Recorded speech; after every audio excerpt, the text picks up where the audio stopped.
this edition of Border Report Live. My name is Rudy Mideles, and I'm your host here in Harlingen, Texas, in the Rio Grande Valley of deep South Texas. We have an incredible program lined up for you today. Our San Diego correspondent, Salvador Rivera, and our El Paso correspondent, Julian Resendiz, are going to be joining me in just a little bit to talk about a whole multitude of different subjects that have to do with the border. But as always, we're going to start today's edition with a look at what's trending across the border, starting with a federal judge in Chicago has issued an extensive injunction restricting federal agents' use of force, saying Thursday that a top Border Patrol official leading an immigration crackdown has repeatedly lied about threats posed by protesters and media. The preliminary injunction came in response to a lawsuit alleging that federal agents have used excessive force in their immigration crackdown in the Chicago area. The order restricts agents from using certain riot control weapons such as tear gas and pepper balls. Those now can only be used to prevent a, quote, immediate threat. It also bars agents from using physical force, including shoving protesters and journalists to the ground, and it also requires agents to give 2 warnings before using riot control weapons. Moving over to California, Fresno State, which is in Central California, is one of the first universities to implement an ICE alert for students and staff. It's a new law called the SAFE Act, and it was signed by Governor Gavin Newsom back in September. So what that means is now universities are implementing its procedures for how it will comply with the new law. The school will send emails, post website banners, and social media notices if there are confirmed immigration enforcement actions happening on campus. The school says they'll only use the text alert system for emergencies. And take a look at this. An ICE agent who has been accused of drunk driving while off the clock in Chicago's western suburbs. That is Guillermo Diaz Torres, who is 33 from Albuquerque, New Mexico. And he was arrested last month. Now, police say this ICE agent fell asleep at the wheel of his car, and when they knocked on his window to wake him up, he allegedly slammed on the gas, jumped a curb, and landed in those shrubs that you see there on your screen with that SUV. When police started questioning him, he told them that he had worked an 18-hour shift at an ICE detention center and was headed back to his hotel room. Specifically, that ICE detention center in question is the Broadview facility, which has been under scrutiny, as we just discussed, up in the Chicago area. Police say he failed a series of sobriety tests, including balancing, walking a straight line, and reciting the alphabet. He apparently also refused to take a breathalyzer test at that crash scene. The agent was sent to Chicago to take part in the Trump administration's immigration enforcement effort that repeatedly has said drunk driving is reason enough for immigrants in the U.S. illegally to be detained and deported. Time now to bring in our El Paso correspondent, Julian Resendiz, to talk about something that he's been following today. Julian, can you fill us in? Rudy, hi. Good to be back here on the show. Yes, let me tell you, every year the Center for U.S.-Mexico of Rice University's Baker Institute puts out a report on what to expect in the U.S.-Mexico relationship in the coming year. It is a very comprehensive report that takes a long time to craft. It involves consulting experts in the fields of economics, politics, society, and see where our relationship is headed in the next year. I can tell you that the report, which was presented yesterday online, is not very doesn't have very good prospects for Mexico in the coming year, and it's primarily due to 2 factors. One has to do with politics, obviously. Yeah, but the other one, the one that we centered on covering, is economics. Uh, the uh, the forecast for the Mexican economic outlook, especially for those Americans and American companies that are thinking of investing in Mexico or have investments in Mexico, is complicated. The country is not growing. It's not growing at all. And also, it has started the administration of President Sheinbaum has started has continued a very aggressive new social welfare program that, according to scholars, is draining a lot of the budget. Some of the estimates are that this social program called Bienestar, which includes a whole range of things, including cash payments to the elderly, cash payments to certain young people, and also to certain women and certain with certain needs. So this program could be draining up to a quarter of the Mexican government spending. In addition, the country is using about 20%, a fifth of its revenue to pay down debt. So this is a very complicated scenario. We did hear from Mr. Tony Payan, the executive director and the one who presented this study. Hopefully, we can play some of the points that he made. A year into 13 months really into her presidency, she insists in sticking to the playbook that she inherited by the president, where the reality is already very different. There's more discontent. The fiscal situation that Mr. López Obrador inherited was fairly healthy, and the economy, though not growing at enormous speeds, 2% or so per year, was a healthy economy. The president comes in 6 years later, now entering her second year, so the 8th year of the fourth transformation of 4T, and clearly she doesn't have the money, she doesn't have the resources, she doesn't have the performing economy, it's flat, practically zero. She's not investing in the kinds of things that guarantee longer-term growth, education, infrastructure, R&D, human development, and things like that.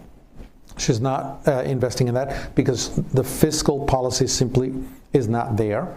The budget that was just passed, 10.8 billion pesos, I guess commits the country to borrowing another 1.8 billion for 2026. That puts a lot more strain, and that means that a huge portion, close to about 1 out of every 5 pesos in the federal budget, are now going to be to service debt.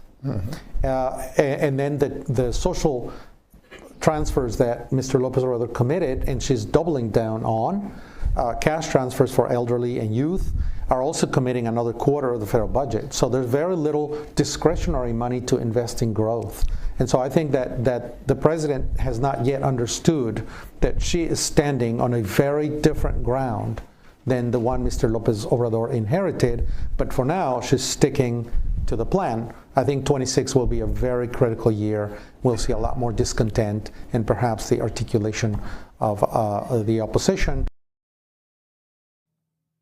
So there you have it, Rudy. So there's going to be some economic challenges in Mexico. There's also going to be political challenges, and let me explain in depth what Mr. Payan, the point Mr. Payan was making. Some of the changes, some of the benefits, the welfare program, they include raising the minimum wage. When these reforms are done, the minimum wage in Mexico is going to be 4 times what it was in 2017. That's just 8 years ago, and there's nothing attached to this pay raises. People are saying, great, workers are going to be making more, but employers, especially the mid-sized business that Mr. Payan mentioned, are wondering what benefit they're going to be getting. Are they going to be getting extra productivity? No. Are they going to be getting workers that are better trained, that have obtained new skills? No, because that is not contemplated in the budget. Now, there's another aspect that Mr. Payan addressed, and that has to do with public safety. Ms. Sheinbaum has pretty much complied whenever U.S. President Trump has demanded, okay, we want some top-level drug traffickers. There have been 2 surrenders, 2 extraditions or expulsions of dozens of Mexican drug traffickers to the U.S.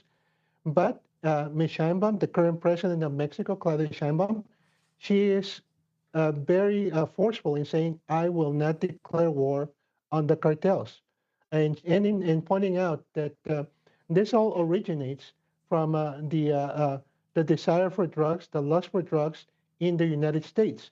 Now, the problem with that the U.S. experts see is that, as proven by the 6 years of her predecessor, Mr. Lopez Obrador's presidency, if you leave the cartels alone, they don't really leave you alone. They continue doing their business, and their business is to sell drugs. Whereas a couple of decades ago, drugs in Mexico were seen as a U.S. problem. Yeah, sure, we have the drug traffickers, but they're sending all the drugs to the U.S. A lot of those drugs now are staying in Mexico. So the way Mr. Payan explains it is, look, they're not nice guys, they're capitalists like everybody else. If you leave them alone, if you don't push back, they're going to expand as much as they can. And we have seen that with the proliferations of numerous drug trafficking organizations that have surfaced all over Mexico. We have seen that in the increased sale and consumption of drugs in Mexico. And we have seen cartels that adjust. When President Trump clamped down on fentanyl, laid down the law on fentanyl, we kind of saw at least a temporary decrease in the fentanyl trafficking. But then we saw an increase in the trafficking of other drugs into the U.S. from Mexico, including heroin, methamphetamine, and cocaine. So the bottom line is that in 2026, the U.S.-Mexico relationship still faces very severe challenges, and we'll be keeping an eye out how these challenges play out, and if there's any changes in policy on the part of Mexico or the U.S. that alleviate this coming conflicts. Yeah, and I do think we have some a soundbite from Mr. Payan as well on the violence subject. We'll go ahead and play that now. I think the promise that Mr. Lopez Obrador may have made at that time was essentially hugs, not bullets, abrazos, no balazos, right? So that was the policy, non-confrontation. We're going to leave them alone. It doesn't help him to didn't help him to defeat that narrative that he, we saw that scene where he shook El Chapo Guzman's mom's hand and told her, I got your letter, I'll get back to you, and things like that, little scenes like that sort of hint at these alliances, these tacit alliances. And so I think his policy was essentially, we're not gonna confront the issue of organized crime. The result is that it grew and grew, and it took, I think, not just territory, but more activities, extortion and kidnapping, and then eventually went into extorting money from agricultural producers like in Michoacan, and then eventually derived into smuggling fuel, what is known as huachicol in Mexico. So because they were left alone, and I wrote a piece a long time ago about why crime is not a static force. We often think that crime exists, it's there. But if you don't push back, what happens is that crime just grows. It's a dynamic force. It finds other opportunities, and more people enter the market, the criminal market, and it has its own logic, growth logic. It's at the end of the day, it's capitalism, dark, black markets, but it's capitalism, so it grows. Yeah, and it's very interesting what you just mentioned about, the Trump administration really cracked down on the fentanyl, and we saw the increase in other drugs being trafficked. And just yesterday, we reported on CBP discovering almost 290 pounds of heroin hidden in one vehicle at the San Ysidro port of entry in Southern California. And it is said to be the largest seizure of heroin in a single car here in the U.S. So you kind of see these little things cropping up, these drugs that they used to, have the corner on the market of coming back as they kind of get away from the fentanyl. I did want to ask you about one more thing, and that is the discovery of a smuggling tunnel. What can you tell us about that? Yes, Rudy. What I can tell you is that yesterday in Juarez, Mexico, right across from us, we saw a lot of movement of Mexican troops, Mexican police, and all the ruckus was about another possible smuggling tunnel that initially they thought they had discovered. There on the screen, you see members of the Mexican Army and the Mexican National Guard go into a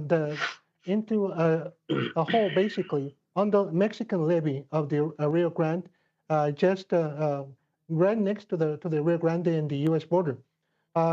It provoked a lot of movement, and after a very extensive investigation that lasted hours, they concluded that, wait a minute, this is not really a smuggling tunnel. It might be used by people. They discovered some clothing right there in that spot, maybe from people who used that hole to hide.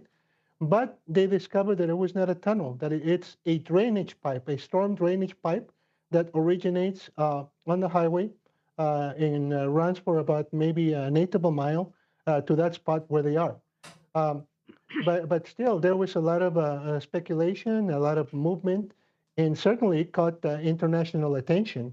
We know that several international news outlets cover this story as well. And the reason is that this structure, this suspicious structure, is just 100 yards from the real smuggling tunnel, very sophisticated underground tunnel that went under the Rio Grande, that was discovered back in January by the U.S. Border Patrol, in which both the American authorities as well as the Mexican authorities have since sealed.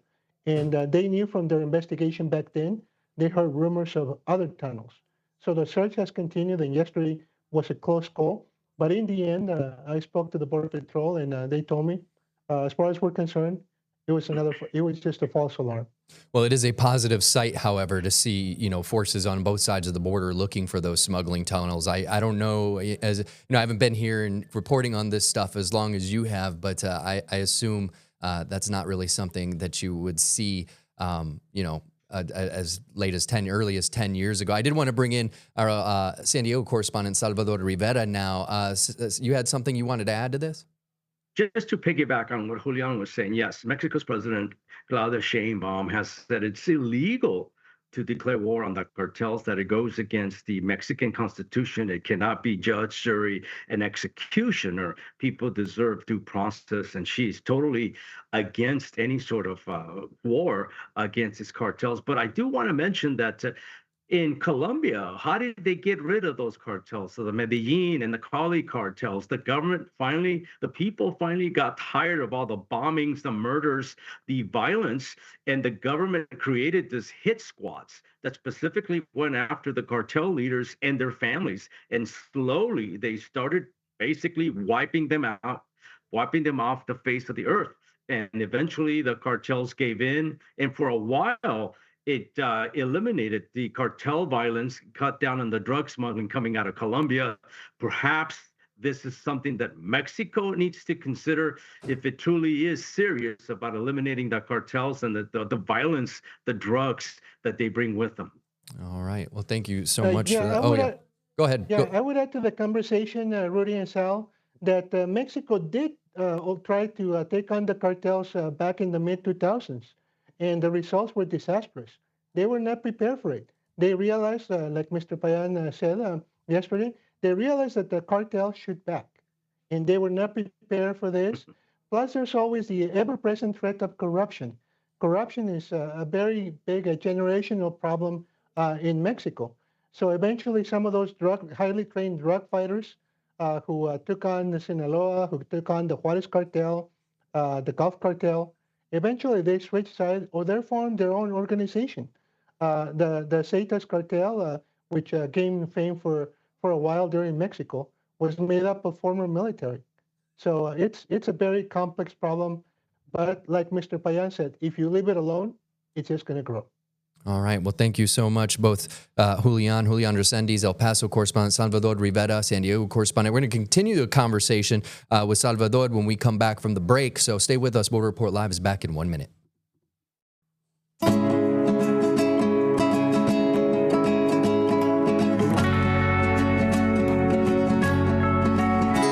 Welcome back to Border Report Live. The Supreme Court is allowing President Donald Trump's administration to enforce a policy blocking transgender and non-binary people from choosing passport sex markers that align with their gender identity. Thursday's decision is Trump's latest win on the High Court's emergency docket and means his Republican administration can enforce the policy while a lawsuit plays out. I did want to bring in Salvador Rivera to talk a little bit about this. Sal, what else can you tell us?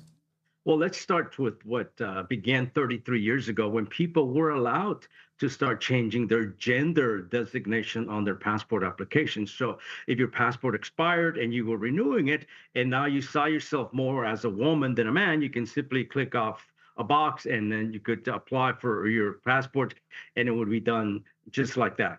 But because of this ruling, the Supreme Court overturned a lower court ruling ending this policy. So now it revives another policy that all new passport applications, people must list their gender assigned at birth. And this pretty much eliminates the possibility that people can do gender updates on their applications or simply go into the non-binary X designation. The court majority wrote that sex at birth on passports no more offends equal protection principles than displaying country at birth, calling it a mere historical fact. But in the dissenting opinion from Justice Ketanji Brown, she wrote, people will face imminent concrete injury if made to travel with documents that contradict their identity. So from now on, Rudy, the State Department can deny new applications that seek to change the gender designation. And I also wanted to come back to you real quick because there's been a call to overturn, staying on this subject, to overturn the landmark Supreme Court decision legalizing same-sex marriage nationwide today for the justices' closed-door conference. Among the new cases, the justices are expected to consider a long-shot appeal from Kim Davis. That's if you may remember her from when she was making headlines a few years back, the former Kentucky court clerk who refused to issue marriage licenses to same-sex couples following the court's 2015 ruling in Obergefell v. Hodges. Davis has been trying to get the court to overturn a lower court order for her to pay $360,000 in damages in attorney's fees to a couple whom she denied a marriage license. Clarence Thomas is the only justice to call for erasing that same-sex marriage ruling. So Justice Thomas and the others are now considering taking up the issue, and they might decide on whether to consider changing this policy beginning next week. So this could have huge implications. As you mentioned, this has been the law for 10 years. Same-sex marriages have been allowed. And but again, the Supreme Court is now pondering reversing this decision. But keep in mind, if the court does eventually overturn same-sex marriage, same-sex marriages could still be protected because in 2022, President Biden signed the Respect for Marriage Act, protecting same-sex and interracial marriages at the federal level. So even if the Supreme Court overturns this decision, there are still federal protections in place for people of same-sex marriages and interracial marriages here in the United States. And for us Texas residents, us Texans, it's an interesting subject right now as well, because in the last week, the state Supreme Court actually said that judges and justices of the peace within the state of Texas no longer have to perform these same-sex marriages if it violates their personal religious beliefs, which of course experts all across the country that are reacting to that are saying that's going to go to the Supreme Court level as well. So it seems like whether or not the Supreme Court takes up this case, they're in for a long battle over this as things develop, especially with this new ruling from our state Supreme Court here in the state of Texas. Thank you for joining me today, Salvador Rivera, our San Diego correspondent. Stay with us because Border Report Live, we're going to take a quick break and we'll be back in 1 minute.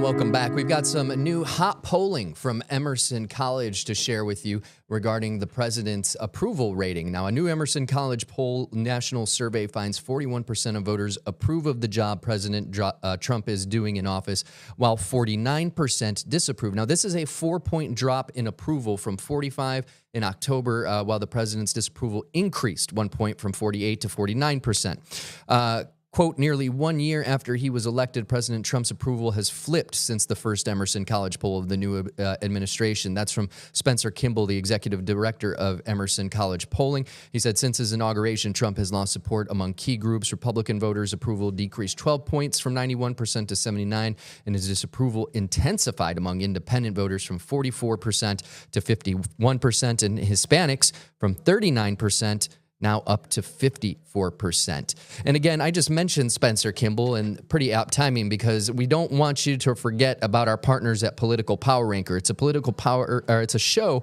weekly that tracks the movers, shakers, and rule makers in American politics. Nextstar's Director of Political Content, Chris Bergen, the Director of Emerson College Polling, who we just mentioned, Spencer Kimball, break down who's up and who's down in the world of politics based on data. This week's episode focused on exactly that. We're working on last week's episode yesterday, and this was one of the polls that made it into that episode. So if you want the hottest polling data on anything involving politics, from the border, economics, trade, to the president and other politicians' approval rating, check them out at abc27.com or your local Nexstar station's website. That is going to do it for us today. For Salvador in San Diego, Julian in El Paso, my name is Rudy Mireles in Harlingen. Thank you so much for watching. We'll see you next time.